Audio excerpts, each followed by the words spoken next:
मनुष्य का प्रचंड चुंबकत्व और तेज वलय। कभी कभी जलयानों पर समुद्र और जलयान के सम्मिलित प्रभाव से एक शीतल अग्नि उत्पन्न होती है और वह जहाज के मस्तूल रस्से तथा प्रत्येक भाग पर चमकती दिखाई देती है।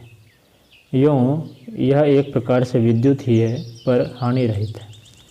इससे किसी वस्तु या व्यक्ति को हानि नहीं पहुँचती।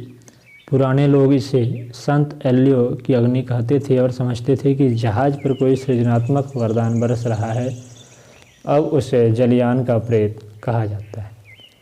वैज्ञानिक विश्लेषण यह है कि समुद्रीय रासायनिक पदार्थ, लहरों की तरंगें तथा जहाज की हलचलें सब मिलकर इस ज्योति का सृजन करते हैं और उस सूक्ष्म उत्पादन से सब मिलाकर जलयान की मजबूती को बल ही मिलता है।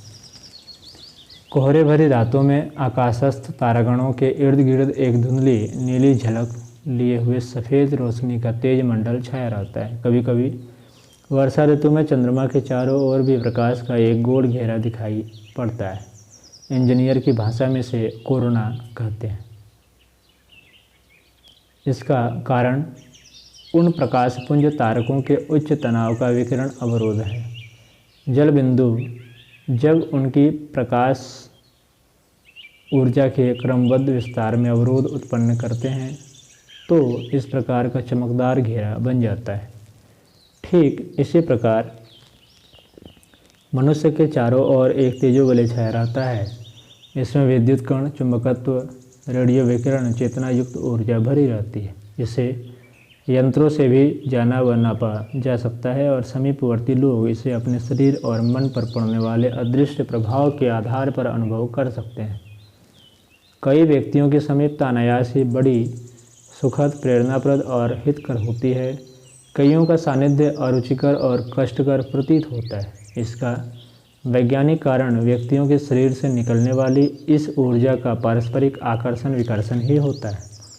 समान प्रकृति के लोगों की ऊर्जा घुलती मिलती और सहयोग प्रोत्साहन प्रदान करती है, पर यदि समीपवर्ती व्यक्तियों की प्रकृति में प्रतिकूलता हो तो वह ऊर्जा टकराकर वापस लौटेगी और घृणा, अरुचि, अप्रसन्नता, खीज जैसी प्रतिक्रिया उत्पन्न करेगी। मरघट में तांत्रिक साधनाएं करने, कपालिकों के मृतकों की खोपड़ी को साफ करने, उससे जल पीने जैसी अघोर क्रियाओं के पीछे मृतकों की अवशिष्ट वलय ऊर्जा का उपयोग करने का सिद्धांत ये कार्यान्वित होता है। तंत्र साधना में साधक न केवल अपने ही मनोबल का उपयोग करते हैं, वरन किन्हीं अन्यों के शरीरों की ऊर्जा का दोहन भी करते हैं। पशुबलि जैसे घृणित कर्म इसी स्तर का लाभ उठाने के लिए किए जाते हैं। मनुष्य की अंतरंग प्राण शक्ति का बाह्य परिचय उसके तेजोवलय के आकार, विस्तार, सघनता एवं चुंबकीय प्रखरता के आधार पर प्राप्त किया जा सकता है। संवेदनशील व्यक्ति दूसरों के इस बाहर फैले हुए अंतरंग व्यक्तित्व को आसानी से परख सकते हैं और उसके स्तर का पता लगा सकते हैं। कई बार यह वलय इतना तेजस्वी होता है कि समीपवर्ती क्षेत्र को अपने प्रभाव से भर देता है। इस सीमा में प्रवेश करने वाले व्यक्ति इसी प्रवाह में बहने लगते हैं। तपस्वियों के आश्रमों में हिंसक और अहिंसक प्राणी वैर भाव भूलकर प्रेम भाव से रहते देखे गए हैं। नेताओं में इस प्रकार की विशेषता प्रायः पाई जाती है। उनका आकर्षण लोगों को प्रभावित, सहमत करता है और अनुयायी बनने के लिए विवश करता है। यदि यह प्रभाव उथला है तो सम्मोहित व्यक्ति थोड़े ही समय में उस प्रभाव से मुक्त होकर पूर्व स्थिति में आ जाते हैं, पर यदि उसमें सघनता हुई तो प्रभाव भी स्थायी बना रहता है। ये प्रतिभाशाली व्यक्तित्व हर क्षेत्र में पाए जाते हैं और साथियों को प्रभावित करते हैं। डाकुओं तक को साथी मिल जाते हैं और सामने आने पर प्रतिशोध करने वालों की घिघी बंध जाती है। रूप और सौंदर्य में शरीर की सुकोमल गति ऊंची रहती है, रुचि लगती है और उसके आकर्षण पर दूसरे अनायास ही मोहित होते हैं। नर्तकियों और बार बधुओं से लेकर छोटे बालकों की सुकोमलता में ऐसा ही आकर्षण पाया जाता है, जो संपर्क में आने वालों का मन बरबस अपनी ओर खींचे। इस आकर्षण के पीछे कोई गहरा कारण नहीं है, मात्र तेजोबलय की वह प्रभावशाली शक्ति ही काम करती है, जिसके आगे दूसरे अनायास ही झुकते खींचते चले जाते हैं। इस मानवीय चुंबकत्व को वैज्ञानिकों की भाषा में क्लेयर वायंस कहते हैं। तेजोवलय संपूर्ण शरीर के इर्द गिर्द छाया रहता है। पैरों की ओर उसका घेरा कम होता है, क्रमशः वह अधिक चौड़ा होता जाता है और मस्तिष्क तक पहुँचते पहुँचते उसकी चौड़ाई प्रायः ड्योढ़ी हो जाती है। बैर का फल जैसे नीचे पतला नोकदार होता है और उसका सिर मोटा होता है, लगभग इसी प्रकार से शरीर के आसपास यह प्रकाशपुंज फैलता रहता है। इसकी चौड़ाई शरीर से बाहर 3 से 7 फीट तक की पाई जाती है। खगोलवेत्ता जानते हैं कि आकाश में अनेक तारे ऐसे हैं जिनका प्रकाश पृथ्वी तक आने में हजारों वर्ष लग जाते हैं। हो सकता है कि कोई तारा हजारों वर्ष पूर्व मर गया हो, पर उसका प्रकाश अपने चाल से चलता हुआ अब पृथ्वी पर आना आरंभ हुआ हो और हजारों वर्षों तक चमकता रहे, जबकि उसकी मृत्यु चिरकाल पूर्व ही हो चुकी है।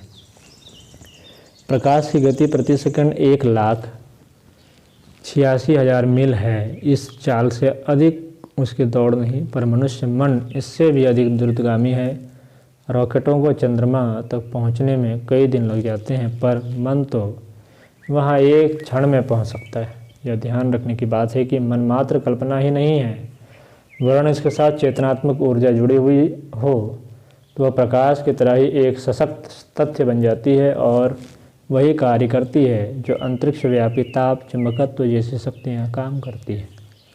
यदि प्रकाश की गति का उल्लंघन करके अपनी चेतनात्मक ऊर्जा आगे निकल जाए और वहाँ जा पहुँचे जहाँ अभी 1000 वर्ष पूर्व निश्चित भी प्रकाश तरंगे नहीं पहुँच पाई हैं, तो निसंदेह इस समय की समस्त घटनाएं इस प्रकार प्रत्यक्ष देखी जा सकती है मानो अभी अभी ही घटित हो रही हो।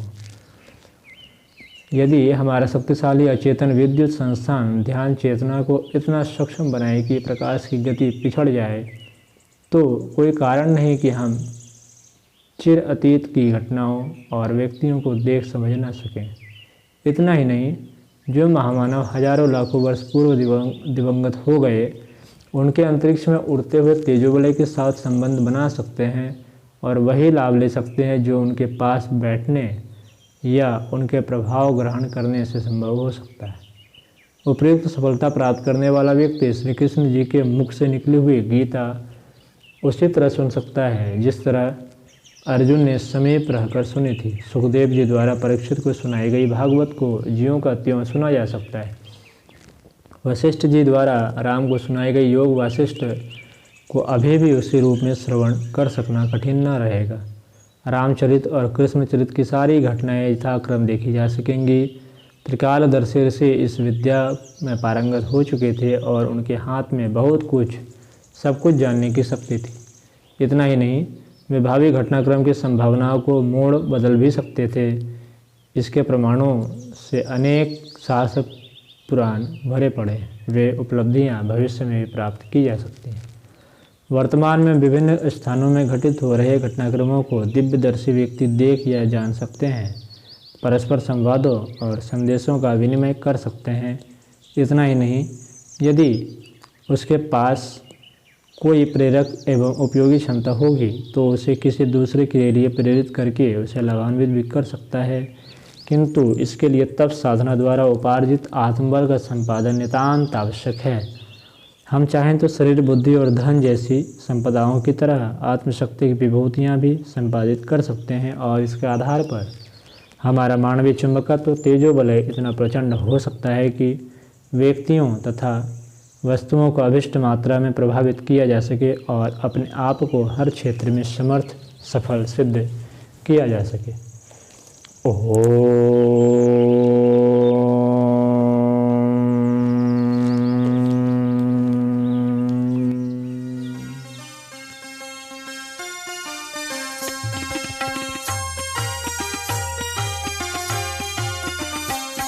चलो गुरुदेव के सपने सजाने की शपथ ले ली। चलो गुरुदेव के सपने सजाने